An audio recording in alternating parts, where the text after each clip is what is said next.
Is occupation bad? On the surface, of course it is. But today we are going to compare two strikingly similar situations that led to completely different outcomes. The US occupation of Japan and the Soviet occupation of Czechoslovakia. In the 1920s and 1930s, Japan underwent massive changes.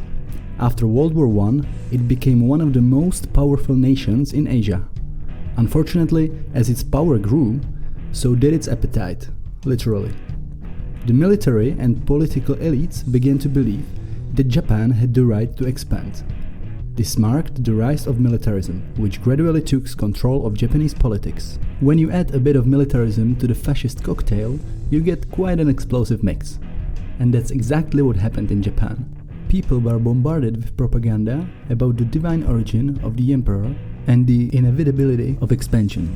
As they said, everything for the emperor and the empire. And when I say everything, I mean everything.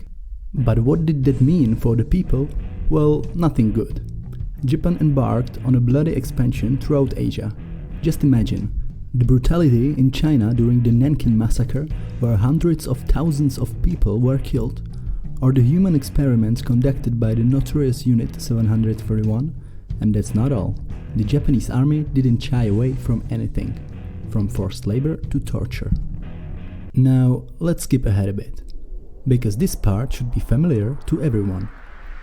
World War II ended, and Japan was in ruins. After the defeat of the Imperial Army, America took the initiative and began the occupation of Japan in 1945 under the leadership of General Douglas MacArthur, the supreme commander of the Allied powers. The United States set out to transform Japan into a democratic nation.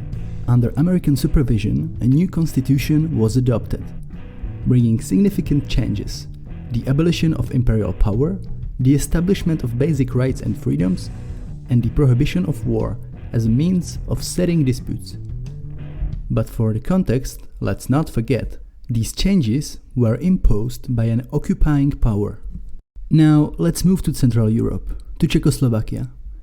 We actually start with the situation entirely opposite to Japan, as in 1918, Czechoslovakia began building a democracy. However, founding a state is one thing, but keeping it on its feet is something else entirely.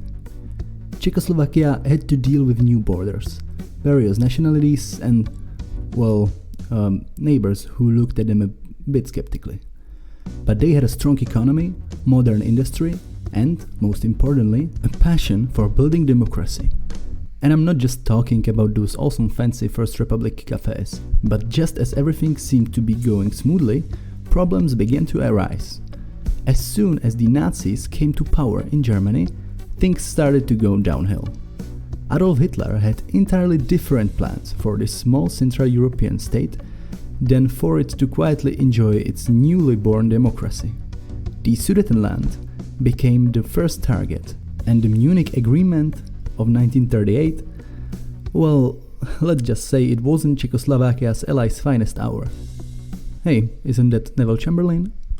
In short, the border regions were annexed to the Third Reich, and within a few months, the entire republic was gone. Czechoslovakia survived World War II, but in 1948, the country found itself under the growing influence of the Soviet Union. In February of that year, after a series of political maneuvers and pressure, the communists seized power in what is known as the February coup. Similar to Japan, a new government was established as a result of external pressure. This time, however, by the Soviet Union. While Japan was guided toward democracy, Czechoslovakia took the path of communism, with restrictions on personal freedoms, censorship, and persecution of the opposition. Both cases have in common that the regimes were established from the outside, but when it comes to the results, they are completely different. While American occupation led to the creation of a stable democracy in Japan, Czechoslovakia became part of the Soviet bloc, where party unity and subordination to Moscow reigned. While Japan became an example of an economic miracle, Czechoslovakia stagnated and lost freedom of speech and political plurality. In both cases, the sovereignty of the country was undetermined, but the resulting regimes were fundamentally different. History shows us that even when a regime is changed under pressure from a foreign power, its nature depends on the context and the intentions of those shaping it. Democracy or dictatorship, both are products of the times and the forces that seek to influence the future. Thank you for joining us. If you enjoyed this video, don't forget to like and subscribe to our channel History School for more historical deep dives.